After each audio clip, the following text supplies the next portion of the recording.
Hi everyone, my name is Sydney Benningfield. I'm going to talk a little bit today about group therapy, the advantages of that, the power of group therapy, and just why someone may choose that over individual counseling. The first thing that comes to mind for me is the cost associated with therapy. Especially if you're planning to pay out of pocket, counseling services can be costly. And depending on the place you go through and their rates, doing a group counseling, going into a group counseling setting may be cheaper than paying the rate for a one-on-one counseling setting. So that can make it more accessible for more people. And also with that, just it may be more anxiety inducing for someone to talk one-on-one with a professional than to kind of be in a group where they may not feel as forced to disclose as much as soon, or just speak as much in general because it's split amongst people. So it can kind of take away some of the anxiety surrounding getting those services if you know you need them. Another reason that it may be beneficial is just that it's a safe place to express your emotions. And I'm going to assume that if you're finding yourself in the same group setting as these other people that are in your group, that you've probably been through similar. And especially, I think of substance abuse, sexual abuse, anything like that there's a lot of stigma and shame surrounding. Talking with other individuals who have been through similar can help to eliminate some of that shame, and make you feel less alone in that.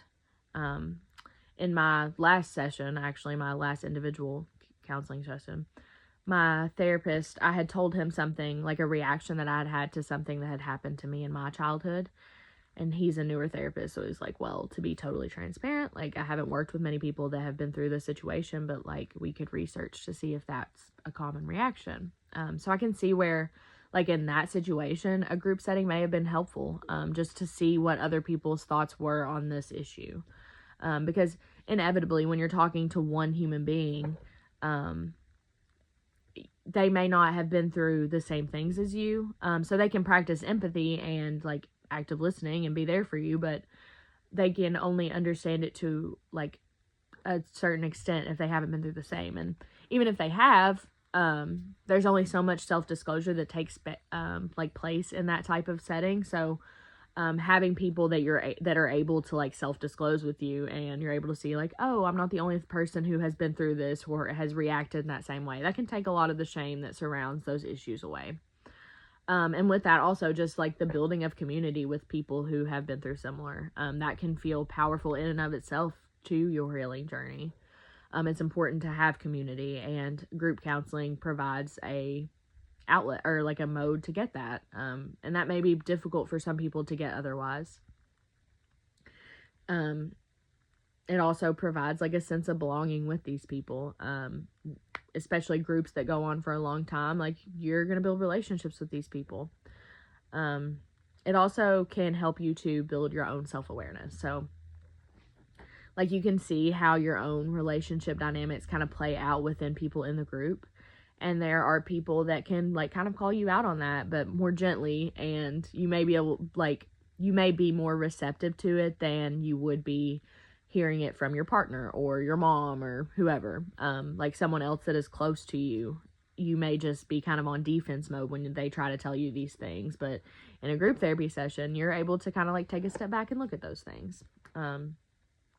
Also, hearing all of these other people's stories gives you kind of more compassion and awareness for the fact everyone has their own things, and we should all be conscious of that, and be careful how you treat people because you don't know what they're going through.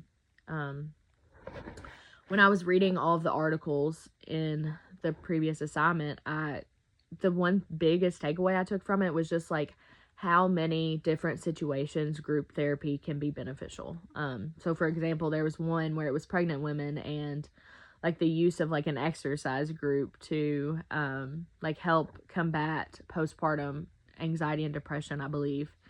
But I just thought that was so cool because you go into a therapy setting, individual counseling, and you tell your therapist hey, I'm struggling with my prenatal anxiety, and it's especially like for me, I have a male therapist, so he's only going to be able to understand that to a certain extent. But if I go into a room full of other women that are pregnant and tell them that, they're going to all like probably relate to me on some level.